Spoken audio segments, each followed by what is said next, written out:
Hi everyone, my name is Matt Lottie, and today I'm going to be teaching you the concept of base weight as it pertains to backpacking. And I have here with me my trusty backpack, and we'll talk more about what this is all about here in a minute.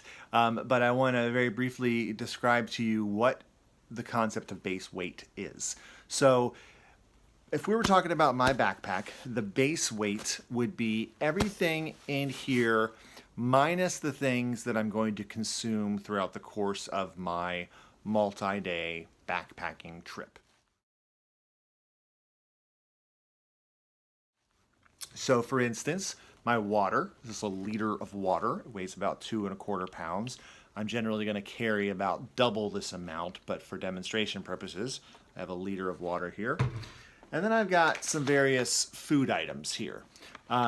I'm generally going to carry for a 2-day trip, I'm going to carry maybe 3 to 4 pounds of food.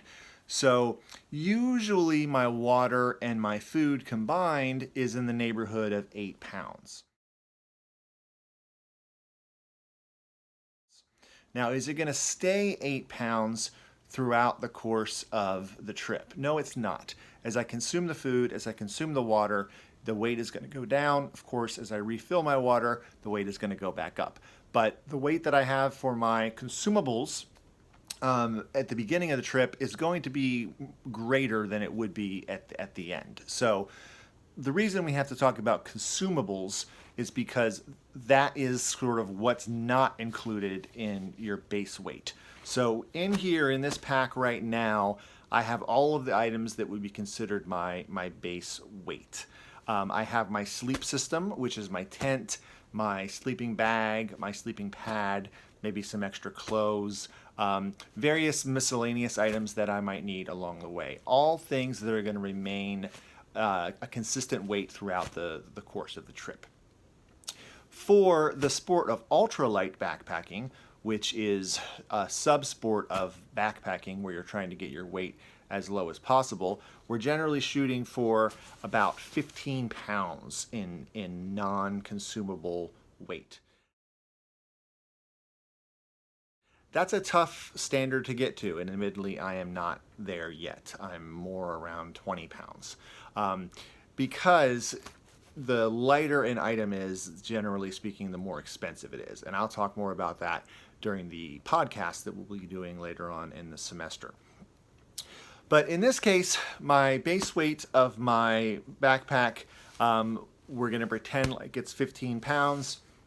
We bring in my consumables, which we're going to say are 8 pounds. And I've got a total weight of 23 pounds.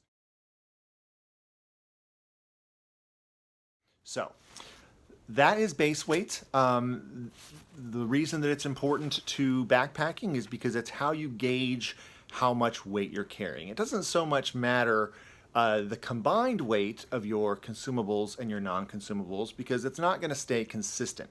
What is going to stay consistent is your non-consumables. Your non-consumables will not change. Unless, of course, you get frustrated and take a really heavy item and throw it off of a cliff and don't have to carry it with you, which hopefully you will never do, and I have never done. So there you have it, the concept of base weight as it pertains to ultralight backpacking. Thank you all very much for listening and tuning in, and I look forward to talking to you more about ultralight backpacking throughout the course of the semester. Thank you.